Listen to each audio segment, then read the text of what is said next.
सात्विक स्वच्छ आणि पवित्र बोध जर निर्माण भाव वाटत असेल तर ते नामाचं, दर्शनाचं, काल्याच्या आवडीचं बोध आणि मात्र जगताचं कल्याण व्हावं हा भाव अंतःकरणात धारण करून अशी अवस्था अंतःकरणात यावी आणि प्रत्येकामध्ये ते पाहावं तेव्हा कुठे ईश्वराचं साक्षात दर्शन होणार यात शंका नाही असं महाराज या प्रसंगी बोलतात। म्हणून जीवनामध्ये कोणताही आरंभ असेल तर तो चांगला होणं महत्वाचा आहे आणि आवडी असणं गरजेचं आहे, त्याचं त्या ठिकाणी आदरही असणं गरजेचं आहे आणि शेवटाला तो विषय चांगल्या पद्धतीचा जातो अशा प्रमाणे या ठिकाणी सज्जनांनो महाराज वर्णन करतात। त्या प्रसंगी काल आहे, आपल्या सर्वांना माहिती आहे काल हा समन्वयाचं प्रतीक आहे, काल हा त्या ठिकाणी स्वच्छतेचं प्रतीक आहे, काल एवढंच नव्हे काल हा एकात्मतेचं प्रतीक आहे। आम्हाला एकात्मता जर या जगतात कोण शिकवत असेल तर काला शिकवतो। महाराज हा काला स्वर्गात आहे का? काला नरकात आहे का? नरकातल्या लोकांना तर पाहणे भेटणार नाही हो काला। काला नरकातही नाही, काला स्वर्गातही नाही, अरे काला वैकुंठातही नाही, वैकुंठी तो ऐसे नाही।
एखाद्याच्या घरी लग्न आहे, लग्नात चांगले चांगले पदार्थ एक जण मला भेटलं म्हणजे महाराज महाराजांच्या लग्नात 122 आयटम होते।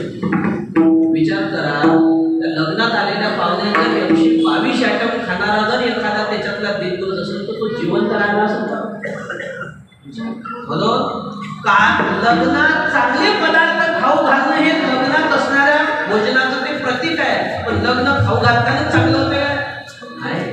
त्या ठिकाणी आलेले प्रेमाने श्रद्धेने एकत्र येऊन त्या ठिकाणी आशीर्वाद देण्यासाठी आलेले सगळे ते पाहुणे मंडळी असतात तेव्हा कुठे त्या लग्नाचा सोहळा चांगल्या पद्धतीचा पार पाडत असतो। तसं आहे काल्याचा प्रसाद हे प्रतीक आहे, पण खरा काला म्हणजे काय आहे तर पहिल्या नंबरचा मोक्ष, त्यानंतर या ठिकाणी आनंदाची प्राप्ती होते आणि महत्वाचा मुद्दा म्हणजे संत बोध आमच्या जीवनामध्ये प्राप्त होणे हा खरा जीवनाचा काल आहे। लक्षात ठेवा, पहिला मुद्दा म्हणजे संत बोध प्राप्त होणे, दुसरा म्हणजे आम्हाला या कीर्तनातून या बोधातून मोक्ष मुक्तीची प्राप्ती होते आणि तिसरा मुद्दा म्हणजे आनंदाची प्राप्ती होते।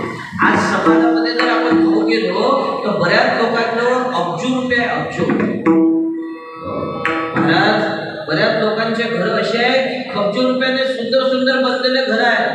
पण त्याच्या घरात जर तुम्ही त्याला पाहाल तर त्याला झोप नाहीये, त्याला त्या गादीवर झोप नाहीये.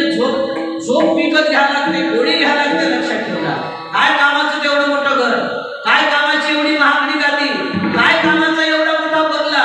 आणि जेवढ्या या चांगल्या बंगल्यामध्ये जर त्याला झोपच येत नसलं, काय कामाचा त्याचा बंगला. म्हणजे सगळं आहे ना, संपन्न आहे, पण आनंदाची कमी आहे, सुखाची कमी आहे. लक्षात ठेवता. आणि हे जर सुख आपल्याला जीवनामध्ये कोण देत असेल तर समर्थ आडनाथ देतात, कारण तिथे सर्व सुखाचा आगर आहे.